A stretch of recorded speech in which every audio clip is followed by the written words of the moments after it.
What is up, guys? This is Zach from Anglers Escape, and today I'm making a video on how to fish with live worms. Now, worms are one of the best freshwater baits, whether that's a river, lake, stream, or creek. Every time I go fishing, if I bring worms with me, I'm most guaranteed to catch fish. Actually, last week I went out to the river, the Missouri River, fishing with worms. We caught a whole bunch of sturgeon, carp, and even a 30-pound blue catfish just this last week. I want to show you the two main setups that I use when fishing with worms, how to hook them, and then a few tips of fishing with worms. So let me show you my setup number one, and this is a great setup for fishing with worms for the beginner. Light to medium action pole, anywhere with 4 to about 8 to 10 pound test line. For beginners, a lot of times 6 to 12 pound test line is pretty good starting out, but generally you can have a open faced or closed faced reel. That doesn't matter too much. In just anywhere from 6 to 12 pound test line, I'd say is good for the beginner. Then what I do is I have a bobber, because there's two ways to fish worms. You can fish it, one, on the bottom where you're going to catch more catfish and carp, or two, you can fish those worms more on the surface or suspended in the middle of the water column where you're going to catch more things like bluegill, bass, panfish, and trout. And so my beginner setup, you're going to be wanting to go more after like panfish, bass potentially, and even catfish will take a suspended worm. So generally, like in fishing derbies, what we had to really help kids catch a lot of fish, we use the bobber setup. So right here I have a small bobber, and this, how you put a bobber on, there's a lot of different types of bobbers, but basically you put your thumb on the bottom and you push down on this red thing and it exposes a little hook, and then you can use that to grab your main line, and then you push down on the top, exposes a second little hook, and you can put your line around that. Now I have my bobber on my line. Then what I'm going to do is go down around anywhere from 2 to 3 feet. So right now I have it down about 2 feet, and then I'm going to put on a little bit of split shot. Now what split shot is it's just a little weight that you can crimp onto your line, and so you don't have to tie it on or anything, you just clip it on really good. And so I have some split shot on my line. This is going to drag the bait down. So again, this is 2 to 3 feet under my bobber, and then finally about 6 inches to a foot below that, I have a size 1 hook, and I'd really recommend starting out with the size 1J hook. It's pretty small because a lot of times when you're fishing a pond, those fish will steal your worms really quickly. So now let's get into hooking the worm onto your hook. So let me go ahead and start out by saying one of the best places to get worms is Walmart. They have them in their sporting goods section, and it's usually about $3 to $4 for a dozen night crawlers, or you can get red wigglies. They both work pretty well. Or you can even dig them up yourself. So a lot of times you can just get a shovel, go out to your backyard, dig up some ground and find some. A little easier from the store. But then when I have my worm, what I do is basically I just hook on a little piece to hold it, and now I'm threading my worm on so that basically I don't have a whole lot hanging off the hook that the fish can steal.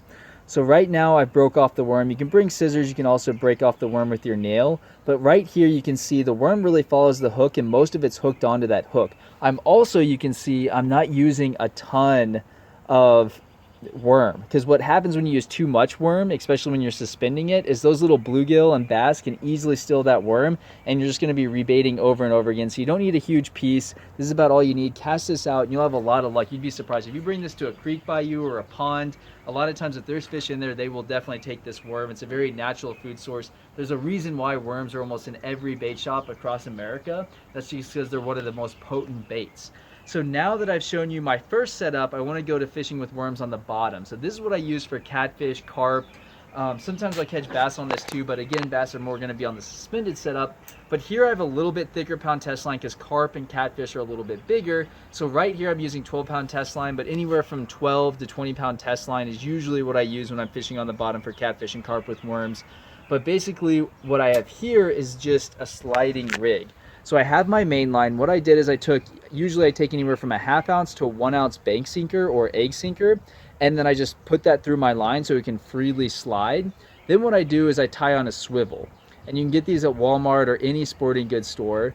And so now what happens is my weight can slide, but it stops when it hits the swivel.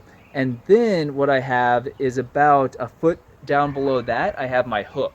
Now when fishing on the bottom, I really like circle hooks, especially for catfish, because they're self-setting, so you don't have to jerk the hook like a J hook, and you can kind of wait, relax, and when the catfish takes it, you can just let him hook himself and then reel in. Usually I go up in size if I'm fishing for catfish with worms or carp, or on the bottom, and I go up to a 1/0 hook instead of that size 1 hook that I was using for the suspended worm. But now what happens when this is sitting on the bottom with this big weight, if the fish takes the bait, it can start running with it and not feel the weight of the sinker because this is freely sliding. So the swivel and the line just slides out from that weight. The weight's not tied down, doesn't feel as much resistance, and a lot of times that allows for better hookup. So now let me show you how I'd hook it with the circle hook. So with the circle hook, I really hook the whole worm. Because catfish, I like using a little bit more worm, and I'm using a bigger hook now so I can use more worm and keep it all on there. So now I hook it usually multiple times to get it started. So I've already hooked it about 2 or 3 times. Now I usually kind of thread it on the rest of the way. So now I'm just kind of threading the worm on, and then I'll leave a little bit sticking out. I always want to get that little barb exposed in the hook point. So the hook point and barb are exposed, and now I got my worm all kind of mushed around that. Now if I'm really wanting to catch a big catfish, a lot of times I'll put on a second piece of worm, and as long as the worm's really staying on that hook and you're fishing on the bottom, you're going to be away from all those panfish that normally steal the worm, and you can get away with using more worm in this case. But these are the two setups, one fishing on the bottom, one fishing on the more suspended water column, but they both work great. Sometimes I'll cast both out, one suspended worm, one on the bottom, to see what fish species are in the area. The other thing I really want to mention, guys, is you have to keep worms cold. So they will die on a really hot, sunny day. So when I go fishing, I always bring some little cooler. You can bring an old lunchbox, something like that. Think like a freezer block or some ice in a Ziploc bag. You can put it in there and then throw your worms in, and they'll stay cold all day. Now, if you just leave them out in the hot sun, they won't last. The other thing I want to mention is when you do buy them and you have some left over, put them in your fridge at home, and they will last for 1 to 3 months, sometimes even longer, especially if you put some coffee grounds in there. That'll help them live longer. But guys, I hope you enjoyed this video and you'll catch some fish with these tips. I absolutely love fishing with worms. It's probably the most bait, or any bait or lure, I've caught more fish on worms than anything else. But as always, guys, best of luck fishing, and thanks for watching.